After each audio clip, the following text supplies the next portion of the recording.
आज सिल्वर जुबलीचा आज समारोप होता आणि या समारोपाच्या अनुषंगाने एक पॉझिटिव्ह विचार काय असतो, एक क्रिएटिव्ह विचार काय असतो, बडबड न करता क्रियान्वयन कसं करायचं असते, हे आज हॅपी थॉट्सच्या वाशिम जिल्ह्याच्या आणि यांना साथ देणारे बाकीचे महाआसमानी शिबिर केलेले जे सदस्य होते, जे सेवाधारी लोक होते, त्यांच्याकडून खूप शिकायला मिळालं. आणि खरंच सांगायचं म्हणजे मायक्रो मॅनेजमेंट काय असते आज या कार्यक्रमात पाहायला मिळालं.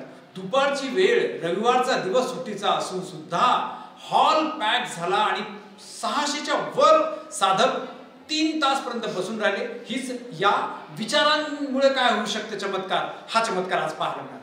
मला एक सांगावं असं वाटतं की ज्या ठिकाणी चांगल्या गोष्टी करायच्या असतात त्या ठिकाणी बुद्धीचा वापर कमी नाही करायचाच नाही, हार्टचा वापर करायचा.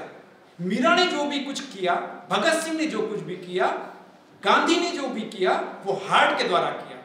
बुद्धीचा उपयोग कमीत कमी करायचा. माझी विनंती आहे की सिल्वर जुबली म्हणजे 25 वर्ष ज्या माणसाने म्हणजे आदरणीय परमश्रद्धेय सरश्रींनी जे इतकं मोठं जगातल्या 25 देशामध्ये विचाराद्वारे जीवन बदलण्याचं, विचाराद्वारे हार्डर्स फोडण्याचं, विचाराद्वारे पराक्रम करायचं, विचाराद्वारे निरोगी आयुष्य जगायचं, हे जे मोठं दालन उभं करून ठेवलं, तर या आज 25व्या पूर्ण झाल्यानिमित्त आपण काहीतरी सरश्रींना दिलं पाहिजे. आपण मनन आश्रमाला काहीतरी दिलं पाहिजे गुरुदक्षिणा. काय अपेक्षा आहे सरश्रींना? सरश्रींना पैशाची अपेक्षा नाहीये. सरश्रींना तुमच्या कुठल्याही भेटवस्तूची आवश्यकता नाही. सरश्रींना आवश्यकता आहे स्वतःला रिस्पेक्ट देणं शिका आणि ते आपण आजपासून सुरू करूया. स्वतःला वेळ देणं शिका. माझी मुलं, माझी पत्नी, माझं पुस्तक, माझं घर, माझं गाव, माझं राष्ट्र, माझं युनिवर्स धोक्यात आहे, मग मी काय करू शकतो, व्हॉट आय कॅन डू, हा प्रश्न रोज विचारायचा आहे आणि रोज रात्री रिपोर्टिंग करायचंय स्वतःला, दुसऱ्याला नाही. You are the leader of your life. तुमच्या जीवनाचा रिमोट कंट्रोल तुमच्या हातात ठेवून रोज विचारायचंय मी राष्ट्राकरता काय केलं.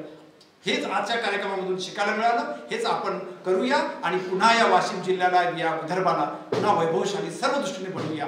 मी पुनश्च एकदा हॅपी थॉट्सच्या सर्व डेडिकेटेड समर्पित साधकांना, ज्यांनी सकाळी 5:30 ते रात्री 12 पर्यंत निस्वार्थपणे या जिल्ह्यातल्या प्रत्येक गावात जाऊन प्रचार प्रसार आणि विनंती केली आणि कुठल्याही प्रकारचं मल्टीमीडियावर आश्रित न राहता, व्हॉट्सअपवर फक्त आश्रित न राहता 1 to 1 लोकांना समजवण्याचा प्रयत्न केला की विचारांनी कसं आयुष्य बदलतं, याकरता मी त्यांना सॅल्यूट करतो आणि खूप खूप धन्यवाद देतो. थँक्यू.